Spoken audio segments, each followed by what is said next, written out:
Everybody gets asked this question as part of the interview process. What are your salary expectations? So let me teach you how to handle it. Whether you're filling out a job application or you're sitting in front of your interviewer, let me guide you through it. Hey, my name's Patrick. Welcome to my channel. If you're new here, this is Patrick Recruiter. I have nearly a decade of experience where I've taken small startups from just a handful of employees to hundreds globally. I have literally asked this salary expectation question possibly thousands of times throughout my career.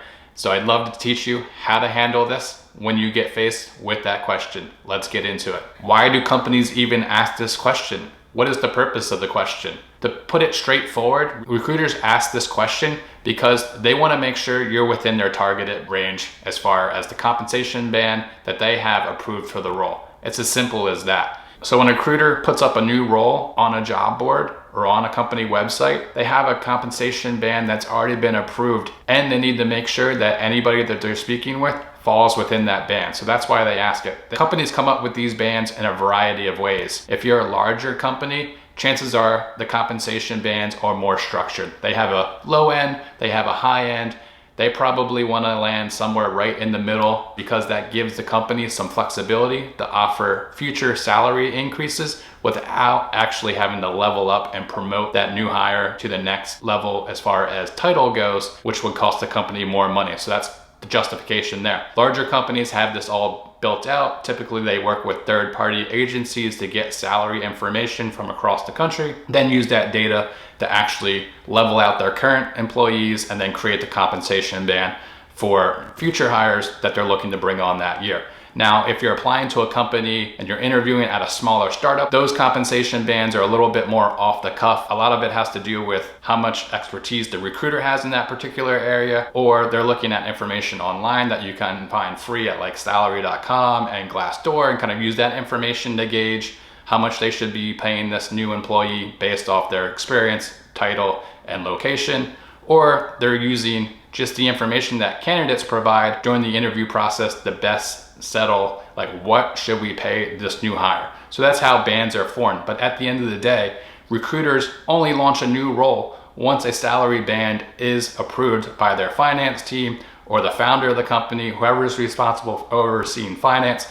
They have a band in mind that they'd like to stick within when they launch that new role. So put it simply, they want to make sure that when they're speaking to you, you fall within the band so they're not wasting your time, and then vice versa. You're not wasting your time interviewing for a company that will not meet your needs. What we have all been seeing lately over the past few years is that companies are now tackling this question around salary in the very beginning, sometimes when you're applying to a job. Here are my tips. If the question is not required, simply leave it blank and move on. Do not put anything regarding your salary, what you're currently making, or what you're looking for into that blank. Just leave it blank and move on. If you are required to answer the question, start with writing "I'm flexible" or "I'm willing to negotiate," and leave it at that and move on. Now, if the question requires digit inputs, i.e. numbers, put in a range. So let's say, for example, you're looking to make at least $80,000. That is your base, that's your minimum. When you're writing in the range to fill out the job application,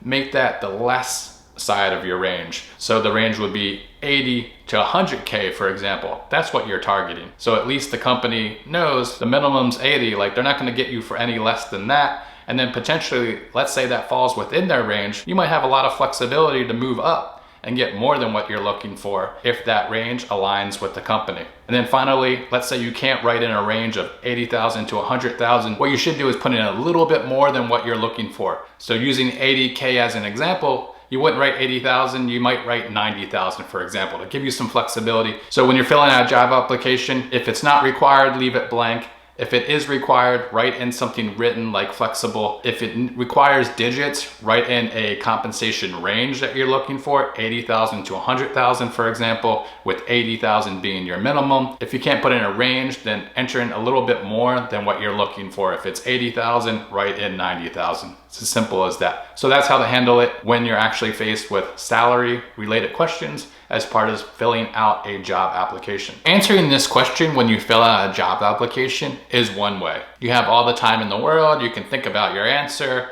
Sometimes it's not a requirement, so you can just skip it. But what happens when you get asked about salary during an actual interview? So you applied to a role, you got that invite from a recruiter for that first round initial phone call or a video interview. So you get into that interview, you answer all the questions that they have, and then of course at the end of the interview, the recruiter is going to ask, so what are your salary expectations? What do you do then? Here's my guide.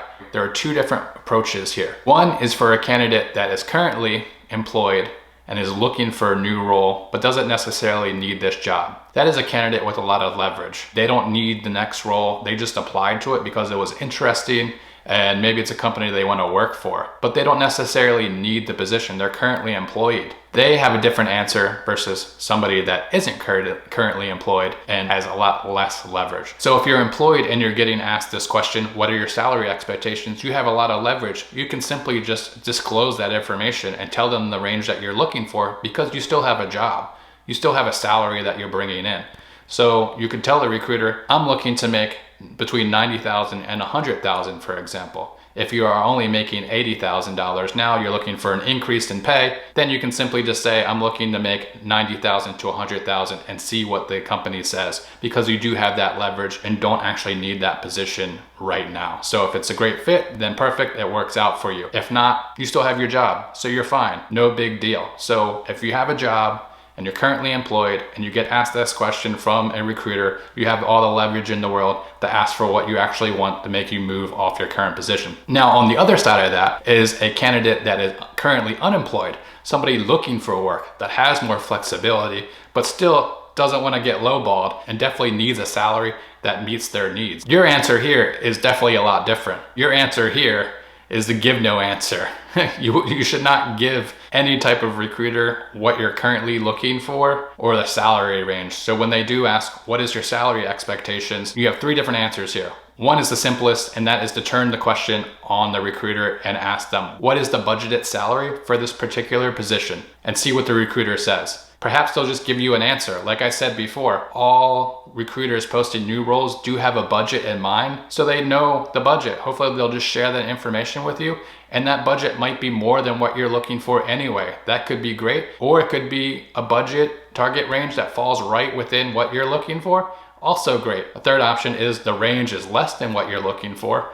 Then that gives you the opportunity to bring that up to the recruiter right then and there and tackle it head on. Let's say you're looking for $80,000 and the recruiter responds with a budget that's less than that. So let's say their budget is between $60,000 and $70,000. You can then just respond to the recruiter like, thank you for sharing that information. However, the budget that you have approved for the role is a little bit less than what I'm looking for. If you do find the right candidate, is there any flexibility to move up there or no? And then you'll get a direct answer. Maybe they can be a little bit more flexible and they might be willing to move up a little bit higher. Then yes, this might be a role that you could consider moving further down the line.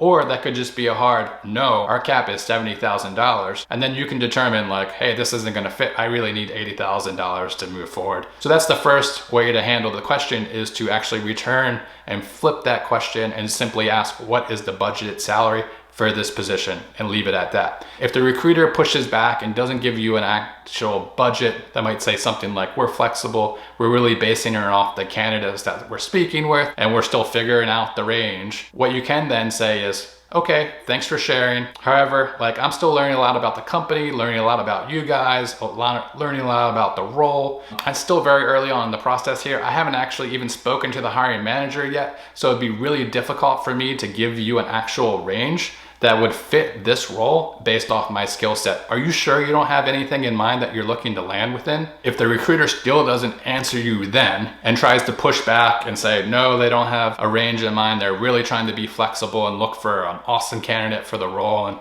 they'll figure out the compensation then. It's more about candidate fit over compensation, which is probably not true. A third option is to say, okay, I understand.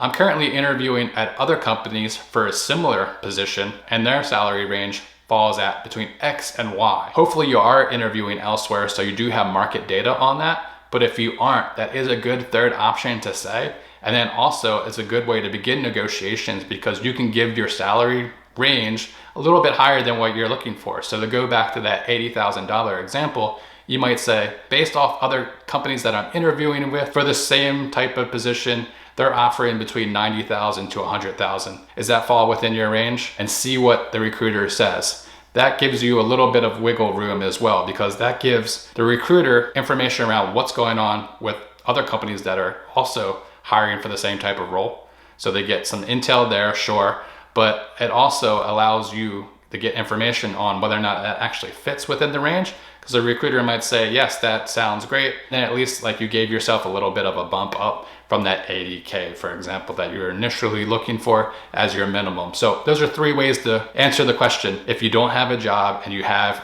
basically no leverage. So when you do get this question from the recruiter, you have 3 different options on how to answer it. What is the budgeted compensation for this position? And see what the recruiter says. If they push you back for more information, the second option is to then tell them that you still don't clearly understand the expectations of the role, as this is just an initial interview. I haven't yet spoken to the hiring manager. I still need to understand more about the roles and responsibilities to really feel comfortable about giving you a range that would make sense based off what you're looking for and my background experience. And then again, ask the recruiter, so what is budgeted for the role? And then the third option is to tell the recruiter that based off of the other interviews that you're currently completing, their compensation range for the same type of role is between X and Y, and make that X and Y around your range or a little bit higher if you're smart about it. And that's how you handle that question when you have less leverage when you're currently unemployed. At the end of the day, salary is this thing that I think people are nervous to talk about. Nobody wants to get into it. It's very critical as a job seeker to get into it earlier on. Become comfortable on navigating this question. I really hope these tips help you as you are interviewing. If you found this video helpful, you'll probably like my other video on what to expect during an initial phone call, so you can go into it prepared and show your best self for that interview. Like and subscribe and follow along for more job interviewing, career, and recruiting insights.